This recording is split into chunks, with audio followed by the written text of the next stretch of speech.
I generally think of Georgia as being a pretty deep red place. I don't know a lot about there. Of course, there's a couple, Atlanta, I'm sure, is fairly Democratic or fairly liberal.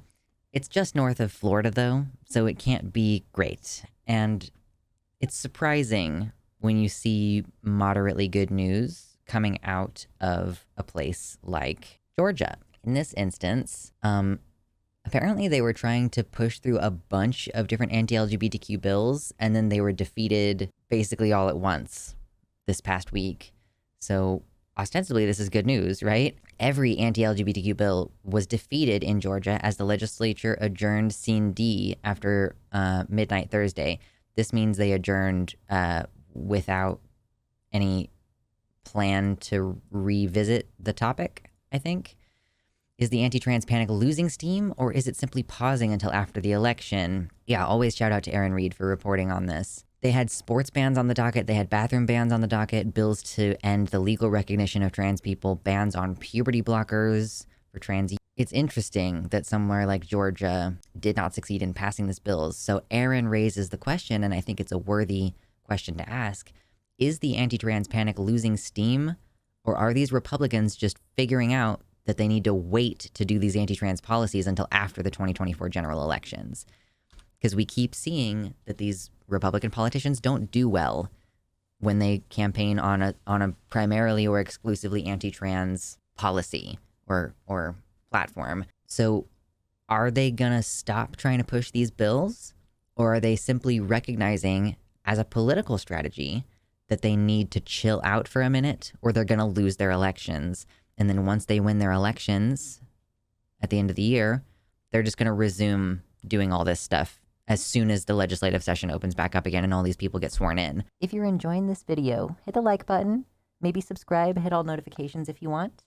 Feel free to check out the links in the description. You might find some merch you like, or you can hit up the Patreon to support the content and find free stuff. I think that that's a really worthy question to ask, because significant efforts were being made to pass the anti-trans legislation in Georgia, despite nearly every bill failing to meet the crossover deadline, which is the point by which legislation must move from one chamber to the other. Republicans kept seeking workarounds by amending completely unrelated bills and putting anti-trans policies in there.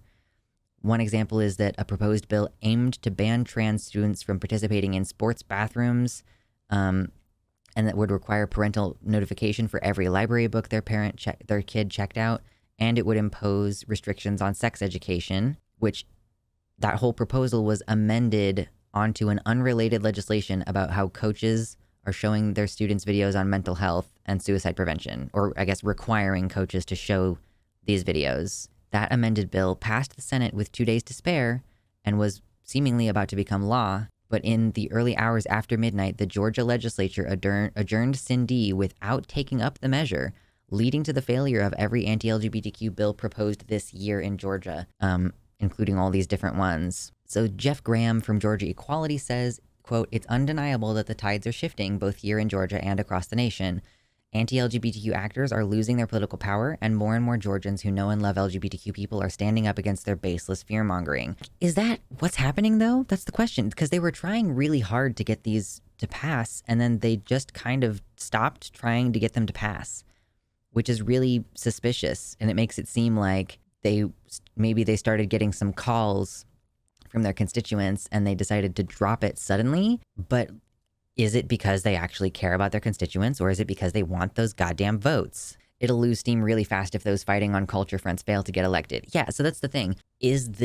Are we seeing this movement actually losing steam, or are they just lying in wait? Aaron points out that the anti-LGBTQ legislation is not having the same level of success this year as in previous years, because there are like 500 anti-LGBTQ bills that have been proposed, but only 16 explicitly anti-LGBTQ bills have passed, I guess, across the country this year.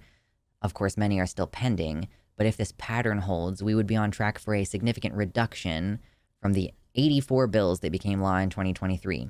But again, just because there are fewer bad things happening does not mean that bad things are not happening, and that doesn't mean that shit's okay. It just means that, like, oh, is this losing steam? Maybe. If we're lucky, it means it's losing steam. If we're unlucky, it means that they're biding their time. It's also worth noting that the few bills which have passed are generally more extreme than ones seen in previous years, like Utah's ban on trans bathrooms, the targeting of trans adults, Idaho enacting legislation that bans all public funding for gender-affirming care, which would include like adults getting access to medical care. So as with all things, we'll just have to see. We can take the good news for now that for whatever their specific reason, a lot of trans people were about to be harmed by those laws, and now they've dropped them for the time being. Maybe they will pick it back up in January after the elections and all this, and they start opening the legislative session again. But yeah, take the win, but don't be complacent. We're still on the chopping block. We're very much still in this moment of vulnerability.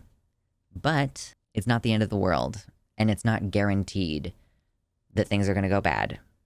I think it's quite likely that things will continue to go the bad direction, but we'll have to see. Keep educating people, keep, being present, community-minded, and do good works, and people will see that trans people are contributing members of our communities, contributing members of our societies, that we want children and neighborhoods to be safe, that we don't support, like, sex criminals.